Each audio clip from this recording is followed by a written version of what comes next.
We came here nearly 5 years ago. We saw the job advertised and applied for it. We'd been living in North Devon for 5 years and it seemed like the time to move.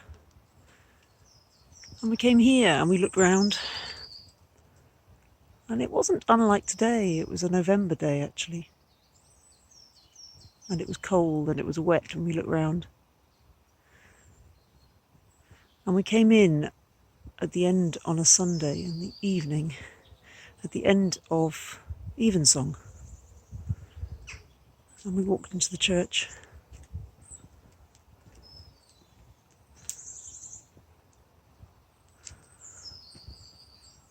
And it was quiet. And it was still.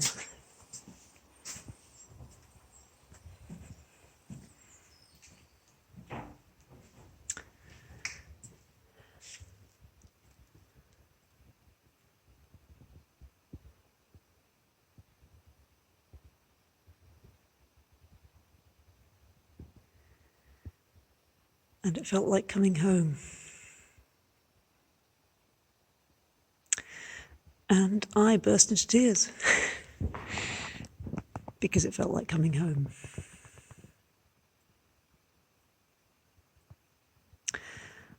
I think churches can do that to people. They can trigger something quite deep inside. And they can feel like safe places. And I look at this church and I think of the place it's been for so many people for so many years. And the stories that it holds.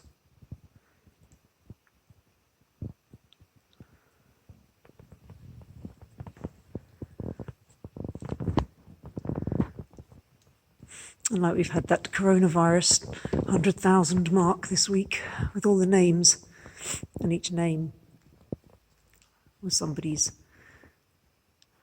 loved one. And I think of that here too, these people, they're all somebody's loved one.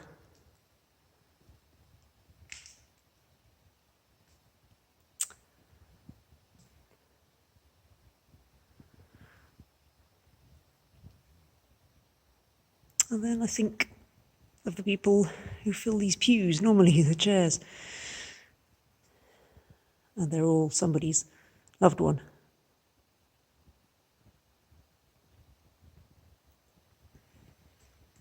And I wonder what brought them here and what stories they have to tell.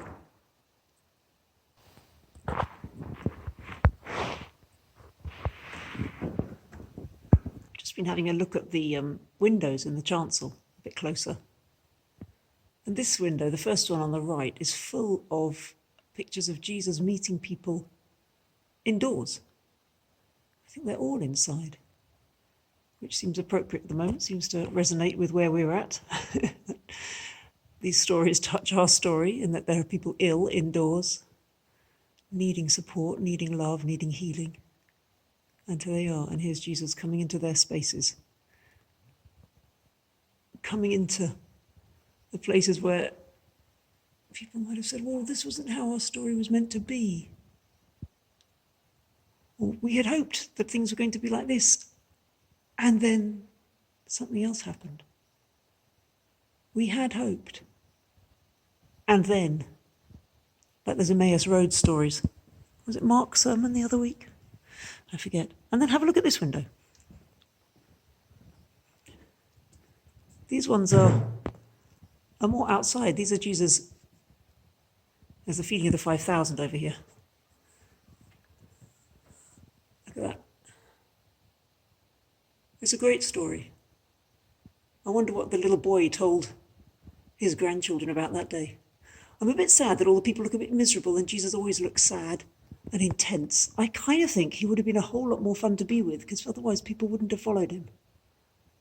Look at those kids. Jesus enjoyed being with other people's kids. He liked going to people's houses. He liked eating with them. He liked playing with the kids. I want to say cheer up, folks. But also, when I sit and look at these, I think, wouldn't it be great if some of these pictures here, if we could imagine ourselves into the picture and think, instead of that, this person here, why don't you put someone from church? Imagine your person you sit next to in church. Put him there. And put somebody else up there. Put the person who sits across the aisle from you there. Or your neighbour. Maybe these are your neighbour's kids here. Imagine somebody else's phone pictures in there. And suddenly they become more lifelike. It's easier then to see how our stories might meet God's story, or how those people's stories met God's story. And they would look back on that day and go, wow, well, we thought life was going to be like this. And then we met this amazing man. Anyway, this church has been here nearly 700 years. Probably more than 700 years, actually. And 2020 was, of course, going to be the anniversary of our first rector being licensed here. So we thought, for the 700th year, wouldn't it be fantastic to get a snapshot of some of the people's stories from today and fill the church with stories in the way that the church has always been filled with people's stories? So have down the aisle, down the nave, 700 different stories. Have them written on paper boats, and the boats are floating, held in the nave of God's story.